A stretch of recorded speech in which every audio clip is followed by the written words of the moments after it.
So in spite of having correct models, correct textures, and of course decent lighting, your renders are not looking cinematic just like you want them to be. Well, you might be making some mistakes because I also made these mistakes when I started my 3D art journey, and if you fix them, of course your renders are going to improve and they are going to look cinematic just like you want them to be. So without wasting time, let's get started.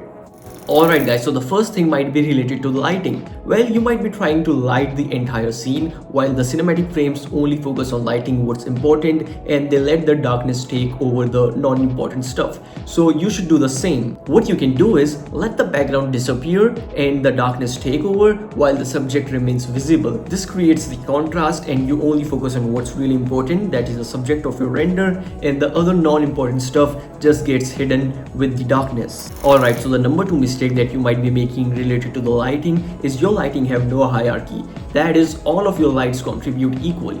Well, in real life there is hierarchy for your lights, which you call key light. So you should have 1 or 2 key lights and the rest of the lights should be supporting them, not competing with them.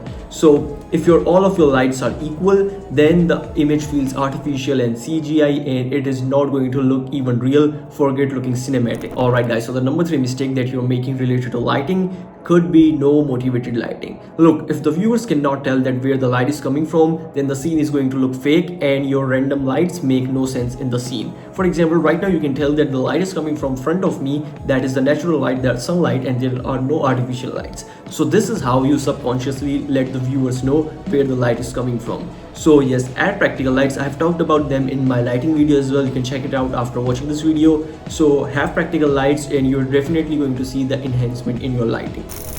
Okay, so the next is of course the weak composition. Look, without a good composition, no render can ever look cinematic. And when I say composition, a lot of beginners think that placing objects on rule of thirds is going to automatically enhance your renders. So it's not only about rule of thirds. There are so many things that enhance your composition, because composition is about drawing the attention of the viewer to your frame. So use leading lines, negative space, framing, visual weight, and balancing. There are some other fancy terms as well, and it's not like it's very complex. You can spend 1 hour on Google and you're going to learn about it. So learn about these and try to focus on how you can actually draw the attention of viewers to your main subject of your render. Alright, so if you're using Blender for some time now, this might be useless, but for a lot of beginners, what I notice is that they do not add atmospheric perspective in their scene. That is, the things which are further away from camera should not be that visible in comparison to the assets which are closer to the camera. So use things like fog, mist, or smoke in order to create this contrast.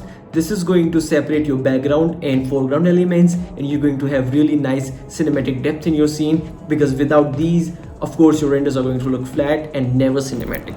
One more mistake that I see a lot of beginners make is that they have edges which are razor sharp. So everyone talks about surface imperfections, and I'm not going to talk about it because you know about them already, but the edges are also meant to have some imperfections. They are not meant to be completely sharp. So add bevels in them, and when you add those bevels catch highlights, and highlights are what make objects feel real. So yes, have some sort of imperfections in your edges as well.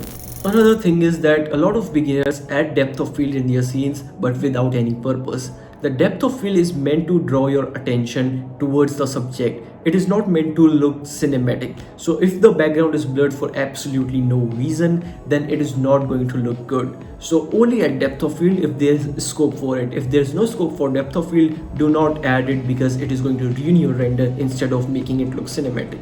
So one more way to make your renders look really trash instead of cinematic is when you plug symmetry everywhere. The thing is, in nature, nothing is symmetrical. None of your cities are symmetrical. So why do you think that having symmetry in your renders is going to enhance them? So what you need to do is break the symmetry. Rotate those chairs, rotate those tables, have some sort of symmetry imperfections, and you're going to notice that your scene automatically feels alive rather than looking like a trash CGI scene. So one more mistake that I noticed a lot of beginners make is that they throw random colors and they just throw every other color in their scene thinking it is going to look colorful and really beautiful, but trust me, this is not how it works. Movies have limited color palettes as well, and you should have too. So try to have a limited color palette and try to finish your scene within that color palette. And also you should have color hierarchy in your scenes. So one color should dominate, the other one should support it, and the third one or the fourth one should only enhance it. They should not compete against each other for attention, otherwise it is going to look trash, forget looking cinematic.